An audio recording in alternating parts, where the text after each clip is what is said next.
kamusta naman ang repayment rate ng ating mga kababayan pag nagpautang ka sa microfinancing? Yun po, Kong BH, medyo challenging nga po. Pero gaya po na nabanggit ko sa usap natin kanina, expected po ito sa mga micro-entrepreneurs. Medyo hindi po ganun kataasan ng repayment rate. Huwag dapat expected, dapat baliktarin natin ang expectation.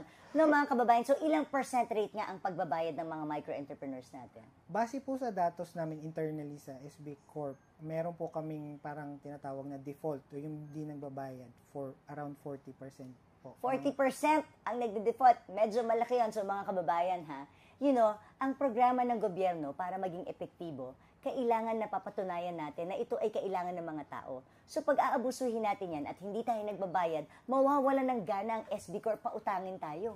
Kasi nadadala sila. Isipin nyo, kung 40% di nagbabayad, di sasabihin, di pala na pagkakatiwalaan ng mga micro-entrepreneurs.